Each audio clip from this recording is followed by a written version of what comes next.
So what's up guys, Chris TV. Today's video guys, mayroon parcel dumating, titingnan natin. So ano to guys, yung aquarium na plastic lang pinili ko kasi baka mabasag pag ano.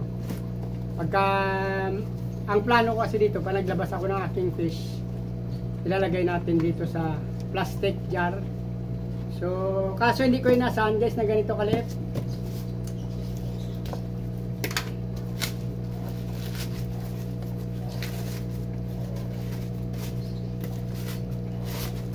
Maganda yung pagbalot niya guys, naka bubble wrap. Kaso maliit. Wala pa, hindi pa natin nailabas, maliit na oh. So kapraso lang pala to. Hindi ko inaasahan na ganito kalaki to guys. Eh paano pa kaya kung glass? Transparent plastic lang to guys. Paano pa kaya kung glass talaga? So mas maliit pa rin to.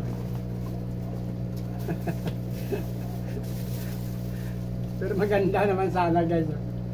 Kaso hindi ko inasahan yung ganito, kaliit talaga. Dadalhin kasi ito natin guys pag nag-out tayo ng mga ano sa kanto-kanto. Pag di ba mga nakaraang kong video na nag-ano ako ng mga fish ko sa labas. Nag-out ako ng mga fish ko doon sa mga lugar-lugar na dinadaanan ng tao. So balak ko kasi itong display niya. So ay nasahan ko mas malaki, hindi ganito kalaki. Pero okay na rin, kasi ang ganda niya. Kaso ngayon nga lang, maliit talaga siya. So malagyan mo lang to ng fish ng mga 5 to 10. Pero pang display lang to guys, hindi naman natin ito, tatagal sila dito. Pagka naglalabas lang tayo ng mga fish natin, saka para pakita sa mga tao lang to kung gaano kaganda yung ating mga fish, maglalagay tayo dito.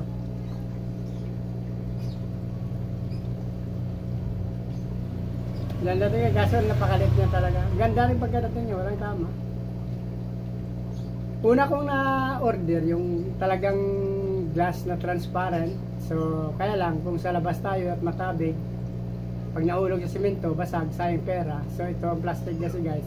Kahit pa paano ma-recover pa natin yung fish, saka ito hindi ito mababasag.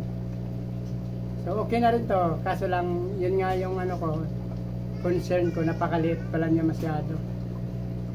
Hindi ko kasi masyado, hindi ako kasi karpintero, kaya hindi ko matansya yung mga millimeter na nilalagay nila. Hindi ko natatansya pala na maliit pala. So ibig sabihin, kung mas mahal pa dito, mas malaki na konti. Kaya nga lang mas mahal ang presyo na. Pinasahan ko kasi malaki na eh. Since plastic lang, paano na plastic lang naman. Pero ito nga guys, pero okay na rin. Kahit pa paano may paglagyan tayo ng napakaliit nga lang niya, sobra guys. So please subscribe na lang guys para sa hindi pa nakasubscribe guys. Pakipindot na rin ang notification bell para updated kayo guys sa mga ina-upload ko na mga video. Marami pa tayo ina-upload guys since nagbe-breed tayo ng mga isda at saka naggagala-gala. So maraming salamat sa inyo sa mga patuloy na sumusuporta at nanonood ng aking video. Maraming salamat. Mabuhay kayo hanggang gusto nyo guys. Maraming salamat. Bye bye.